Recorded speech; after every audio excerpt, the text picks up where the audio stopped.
الحقيقة في عصر التكنولوجيا اللي احنا بنعيشها لابد من إعادة تشكيل سوق العمل بفضل طبعا وبفعل الذكاء الاصطناعي. لابد من تطوير الشخصية، لابد من اكتساب مهارات، وده للنجاح وللتأثير. وبالرغم من الكثيرين لا يزالون عاملين في اعتقادات خاطئة واعتقادات سلبية، الحقيقة ان ده بيضعف قدراتهم وبيحد من فرصهم. ومع ذكرى انتصارات اكتوبر المجيدة، الحقيقة ان في بعض الرائعة العظيمة زي الولاء، زي الانتماء، زي الإرادة، زي التضحية، كل هذه القيم ممكن ان احنا نعيد بنائها في الشخصية، وده طبعا هيكون ليها مردود كبير جدا في مواجهة تحديات الحاضر وصناعة مستقبل أفضل. زي ما بيواجه الجنود المصريون الحقيقة يعني في حرب اكتوبر المجيدة، ممكن احنا كمان في هذا العصر نواجه تحديات الرقمنة وتحديات العصر الحديث بنفس الروح، لكن بعقلية تجمع ما بين التطوير الذاتي وما بين ايضا الذكاء الاصطناعي وكأحد ادوات التكنولوجيا. يسعدنا وينورنا وجود الدكتورة سماح عبد الرؤوف، لايف كوتش. اهلا بيكي دكتورة. اهلا بحضرتك، انا كمان سعيدة جدا اني معاكم. يعني ايه تطوير الشخصية في عصر الذكاء الاصطناعي وايه اهميته؟ تطوير الشخصيه بيبدا دايما بمواكبه العصر. ازاي ان انا اكون مواكب المرونه النفسيه نفسها او الصحه النفسيه كلها عباره عن ان احنا ازاي نتكيف مع مشاكل النفسيه والاجواء المحيطه سواء الخارجيه برانا او جوانا. فان احنا لازم نطور من الشخصيه دي، ان احنا نتدرب اكتر، نتعلم اكتر، ندرس اكتر، ازاي اكون مواكب للعصر بنفس اليات العصر اللي انا فيه. ودي حاجه كويسه جدا، لان هي اصلا ده الطريق الوحيد للتقدم. طب ايه المهارات اللي انا ممكن اكتسبها وده هيكون ملائم لي عشان اواكب بقى الذكاء الاصطناعي اللي احنا عايشين فيها؟ اول مهاره ان انا اتقبل الوضع اللي انا فيه، واول مهاره ان انا ازاي اتكيف مع الوضع اللي بيدور حواليا في العالم. ما ينفعش ارفضه، لا، التقبل اول حاجه لازم تكون عندنا مهاره التقبل. وبعدين نبتدي بعد التقبل بقى نضيف لنفسنا مواكبه العصر ده بتيجي ازاي. هتبتدي في كورس انا عايزه اتعلمه، هتبتدي بازاي ان انا اقبله علشان استخدمه كاداه تساعدني في حياتي، ازاي اكون الوسيله دي جايه بتحقق هدفي مش بتعرقلني. ودي حاجه مهمه جدا طبعا، لان احنا في العصر ده كل حاجه سريعه جدا. علشان انا اكون مواكب لكل حاجه يبقى صعب قوي قوي، لكن الشطاره ان انا اقبله وابتدي اخد خطوه اكتف معاه. لكن في حاجات احنا ممكن نعملها يوميا تساعد على اكتساب مهارات جديده، تساعد على اطور في الشخصيه. ايه اللي ممكن اعمله مثلا يوميا وابقى محافظه عليه؟ المهارات الكتير جدا واهمها ربنا قالها لنا في بدايه القران: اقرا. اقرا، ابتدي اتعلم حاجات بسيطه، ومش لازم تكون حاجه هاي ديفيني يعني، لا، حاجه بسيطه. اقرا حاجه بسيطه في الحاجه اللي انت بتحبها. كل ما ضفت لنفسك جزء من المهاره اللي انت بتحبها، ده انت لو بتلعب شطرنج زود المره دي خطوه، تلعب رياضه حسن صحتك اكتر. انت لو بتحب القرايه بس اقرا كتب مسموعه. افرض ان انت دلوقتي عينك ما عادتش زي الاول، طيب اقرا كتب مسموعه. في حاجات دلوقتي حلوه جدا تقدر تساعدنا في كل اعمارنا ان احنا نبتدي نتقدم لقدام. العلم لا يموت، والعلم دايما اطلبوا العلم من المهد الى اللحد. هو ده الطريق الوحيد لينا، لان دي الاداه اللي بتخلينا نقدر نعيش في حياتنا في حال افضل. اكيد كل واحد بيبقى عارف نقاط ضعفه ايه. ازاي انا ممكن احول نقاط ضعفي لنقاط قوه؟ اولا ان انا اتعرف عليها. في ادوات كتير للعلم، زي ما يعني العلم فادنا في حاجات كتير قوي نقدر نعملها، زي مثلا SWOT ده طريقه معينه ان احنا بنعرف النقط اللي هي بتهددنا، المهارات اللي عندنا، ازاي نحول من ده لده. طب انا هعمل ده ازاي؟ هجيب ورقه وقلم واكتب مهاراتي. انا النهارده بعرف اعمل ده، انجزت في ده، حتى لو ان انا بعرف اضحك في وشك، حتى لو ان انا بشوش مع الناس الاخرين، حتى لو ان انا بعمل طاقه ايجابيه، بعمل طاقه ايجابيه في المكان وبضحك الناس كلها. دي حاجه في ناس ما بتعرفش تعملها. ممكن اقول لك شكرا، دي مهاره. فكره ان احنا دايما نبتدي ما نصغرش الحاجات اللي ربنا اداها لنا. دي حاجه بتخلي الانسان الله، طب ما انا يعني دي مخلياني انا مميز عن الاخر. صحيح. فكل ما انا كنت مميز في جزء احوله، بدل ما اقول انا ماليش اصحاب، طب ماشي اقرا. طب انا مش بعرف احافظ على جسمي، انزل اتمشى. كل حاجه انا بعاني، حاول تبسط نفسك. صحيح. حاجات صغيره قوي، حاجات صغيره جدا جدا جدا، سواء روحانيه او وجدانيه، نقدر نعملها علشان خاطر نحول من النقاط دي، من نقاط قوتنا لنقاط ضعفنا. طبعا شهر اكتوبر شهر الانتصارات، في يعني عظيمه زي التضحيه، زي الولاء، زي الانتماء. ازاي انا ممكن استخدم كل القيم في المعروفه اللي احنا بنستلهمها كده ونتذكرها كده من هذه الذكرى العظيمه في مواجهه حاجات معينه احنا بنعاني منها، زي البطاله، زي التكنولوجيا اللي ممكن تهددنا احنا، واعتقادنا ان هو هيهددنا مع وجود الذكاء الاصطناعي، فقدان الامل. ازاي من كل الحاجات، من القيم العظيمه بتاعت حرب اكتوبر المجيده، ممكن احارب كل هذه المفاهيم؟ حرب اكتوبر ده الورث، الكنز الثمين اللي ابائنا واجدادنا عملوه وسابوه لنا عشان نقدر نقعد قاعده زي دي، علشان نعمل مستشفى زي 57، علشان دكتور مجدي يعقوب يعمل مركز زي اللي عامله ده.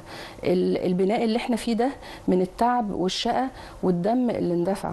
فلازم وفاء لابائنا واجدادنا ان احنا نتعلم ونكون افضل ولو بجزء بسيط، جزء فوق جزء فوق جزء هيعمل بناء.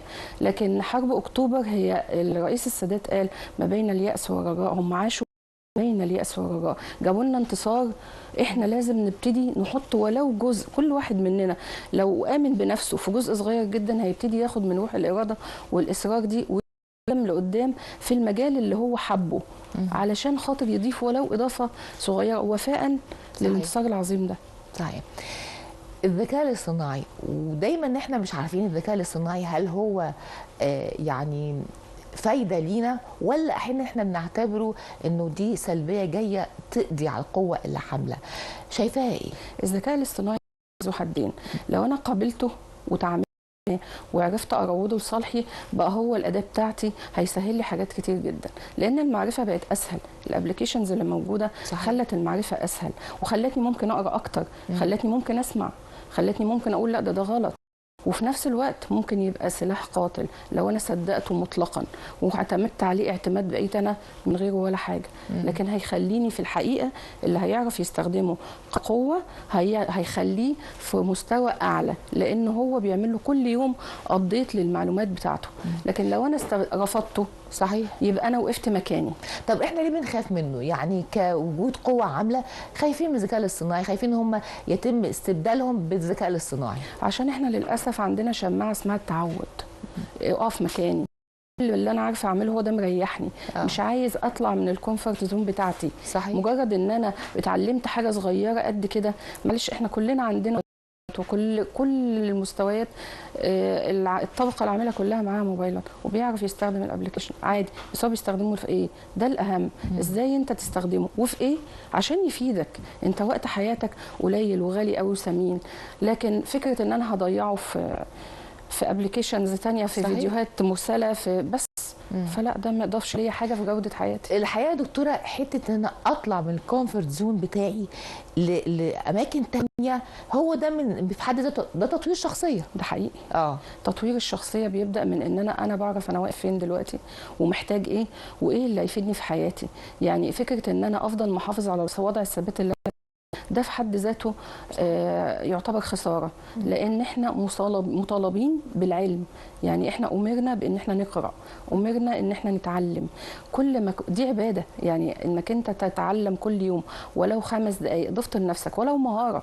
يعني انا مش عايزه اقرا حاجه، بس ممكن ارسم، بس ممكن اعمل اشغال يدويه. حتى اجدادنا زمان لو تلاحظي كانوا حضرتك يقولوا ايه الوقت ده، لا ده انا بعمل تريكو، ده انا بعمل كنفاء. ويمكن في بيوتنا كلها اللوحات الجميله دي اليدويه دي تفكرنا باجدادنا الطيبين، هم ما ضيعوش وقتهم في الفراغ.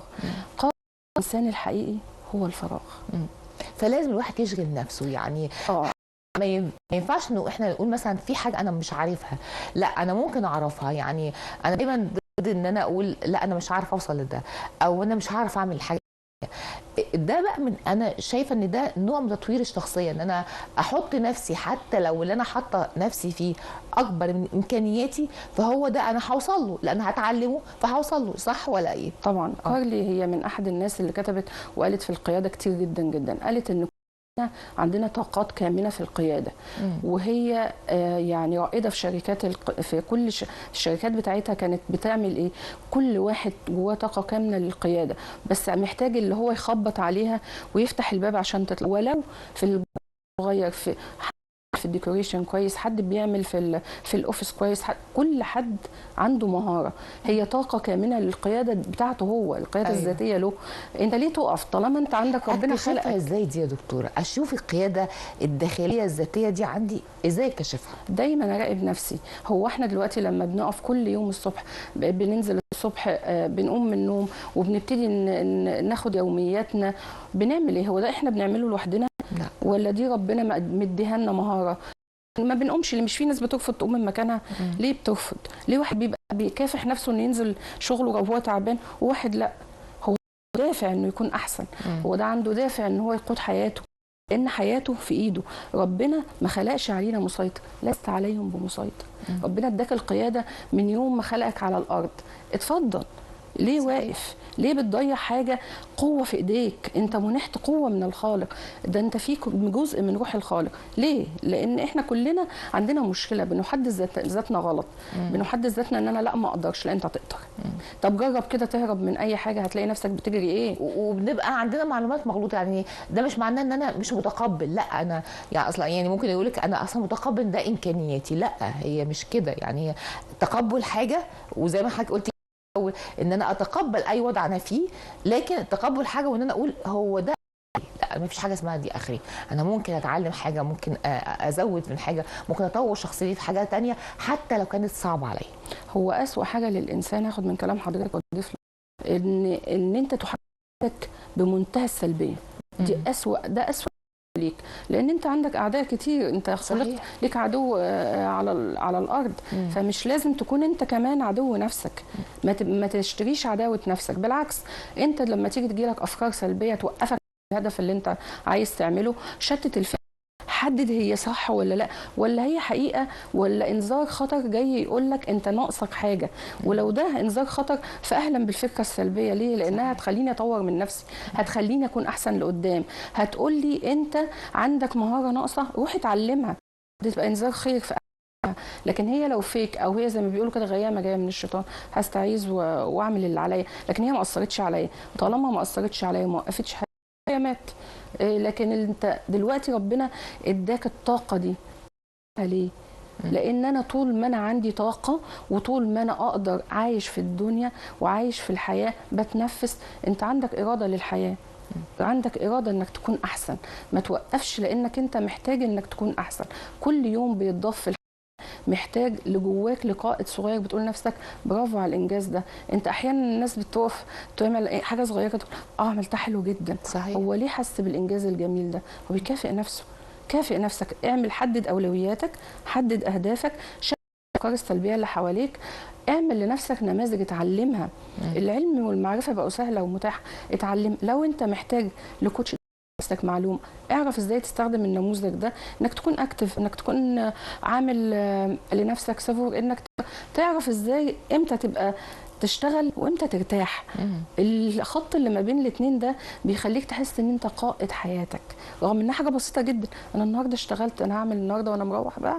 مش بتقول في ناس كده؟ صحيح. انا هاخد بقى النهارده الفنجان القهوه ده في الحته الفلانيه، او اروح اكل اكله مثلا بحبها. هو بيكافئ نفسه. نظريه المكافاه للانسان حاجه بتخليه ايه ده، بكره بقى ان شاء الله الاسبوع الجاي كل ما حطيت لنفسك نظريات المكافاه. لو حضرتك تلاحظي الالعاب اللي بيشدوا بيها اولادنا دلوقتي في الاي اي وحتى في الكل، هي كلها بتعتمد على نظريه ده في حاجه جايه، ده في مكافاه، ده في هدايا، ده في، فالولد والبنت عايزين يجروا يشوفوا ايه اللي بعد كده، ايه اللي بعد كده.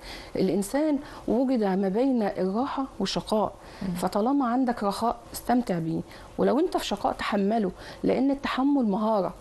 التحمل المشاكل وتحمل الصعاب مهاره، بيخليك انت اكتر صلابه وقوه. زي اجدادنا في حرب اكتوبر، هم صبروا كام بالظبط. سنه؟ صبروا اكتر من 6 سنين هزيمه، وبعدين قاموا عملوا انتصار لغايه دلوقتي احنا بنفخر بيه، واقفين قاعدين نستخدم ده ونقول احنا صحيح. عملنا انتصار. من ايه؟ من الاراده. هم صبروا على الشقاء واستمتعوا بالرخاء اللي احنا قاعدين فيه دلوقتي. بنقول ان ده الورث الحقيقي والكنز اللي احنا وصلنا له. طيب اطفالنا بقى، اطفالنا ازاي ان احنا نبث بقى فيهم كل القيم الجميله اللي احنا عاملين نقولها الخاصه بذكرى حرب اكتوبر، يعني الاراده والتضحيه، الولاء، الانتماء، ازاي ادخلها جواهم، ازاي يتبنوها هو جزء من حياتهم؟ النمذجه، القائد، القدوه اللي احنا بنحطها لهم، ازاي اللي خلات زي فيلم الممر. فيلم الممر ده اثر في الجيل بتاع ال 13 14. ليه؟ ان هو وراهم الابطال دي تعبت ازاي، هم عانوا فتره كبيره اتحطوا فيها قدام المجتمع كمسؤولين عن الهزيمه، وفجاه بداوا يتدربوا ويتحولوا لبطولات فظيعه، بطولات تحاكي التاريخ لن يصمت عنها ابدا. فالنمذجه انك تحطي قائد ويبقى له بصمه حقيقيه، ويكون مواقفه شجاع تؤثر عليكي، فتقولي انا نفسي اكون زي ده.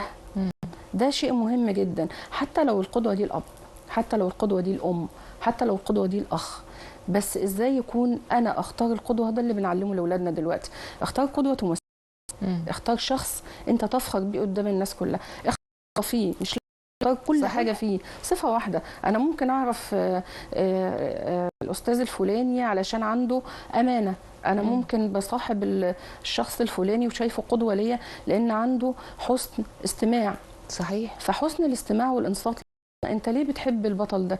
مهم جدا كاحنا كاباء وامهات ان احنا ننتبه احنا حاطين القدوه فين، مين القدوه اللي ولادنا حابينه. تعالوا نناقشهم ونقول ليه، عشان نخليهم حاطين ايديهم على الصفات الطيبه الحميده قدوه، اللي عنده. يعرفوا ليه احنا معتبرينهم قدوه. بالظبط. تطوير الشخصيه ده مهم جدا يا دكتوره. في حاجات كتيره جدا بتواجهنا في حياتنا، يعني عراقيل ممكن توقفنا عن تطوير الشخصيه. يعني ممكن مثلا نقول مثلا الماده هي ممكن توقفنا، فده احنا حاجات بنقولها لنفسنا. ازاي ممكن نتغلب على كل الحاجات اللي ممكن نقولها لنفسنا ونديها ان هي دي اللي موقفانا على تطوير الشخصيه؟ اعمل ايه؟ مثلا ان انا مش قادر، ان انا مثلا المجتمع بقى صعب، الماده بقت هي اللي طاغيه، ده كلها حاجات اسباب ممكن شبابنا دلوقتي يقولوا لهم علشان يفضلوا في الحاله اللي هي فيها. هي دي اسباب حقيقيه وواقعيه جدا، ما ينفعش ان احنا ننكرها، بس ازاي نتعامل معها؟ الانسان على اختيار البدائل، الانسان غير مستسلم في الاصل، الانسان يحب التجارب، فهو ما تقفش عن تجربه ما. دلوقتي انت حابب تطور نفسك في مجال ما وعندك عراقيل ماديه، في بدائل على فكره كتير بتبتدي تدي كورسات فري في اماكن كتير بتطور دلوقتي في منصات في مصر. الاشتراك بتاعها ما بيجيش قد التليفون، فتقدر تتعلم منها وتطور نفسك وتتفرج، مش لازم تروح وتتعلم. الفكره نفسها، الفكره الماديه ازاي تقلصها في منصات عالميه بتقدم منح ودعم صحيح. كتير للشباب، سواء الجامعيين او الطلبه اللي في المراحل الثانوي او الاعدادي. الفكره ازاي انك انت توصل للحاجات دي؟ دور على كل ما يعينك ولا يعيقك. يعني فكره ان انا ما عنديش طاقه ماديه، كلنا نقع فيها، لكن انت تقدر تلاقي بديل. ده لازم هتلاقي بديل، ربنا خلق البدائل حتى في العلم. طيب انا دلوقتي ده جزء في الاهداف بقى اللي انا عايزه، انا ليه بوقف نفسي؟ بسوف، باجل، خايف. هي التسوف ده هو اللي بيخلينا ما نتعلمش، ما نطورش الذات، وبنحطها بقى على شماعه الماده وحاجات ثانيه كتيره. الامكانيات مش قد الامكانيات، فاحنا مش قادرين نطور عشان ما فيش امكانيات، فما فيش اي يعني حاجه توقفنا عن تطوير ذاتنا. عشان ما تسوفش لازم تبقى عارف قيمه الوقت، قيمه النعمه اللي في ايديك، ده مهم. وانك تبقى عارف قيمتك انت الشخصيه. تقديرك لذاتك هيخليك ان انت تحس انك انت مهم. اول ما بتحس ان انت مهم بتبقى عايز تحط نفسك في الايمج الطيبه. صحيح. لان احنا كلنا بنهدف لصلاح الحال وصلاح الصوره. صحيح. لان احنا خلقنا لك ده.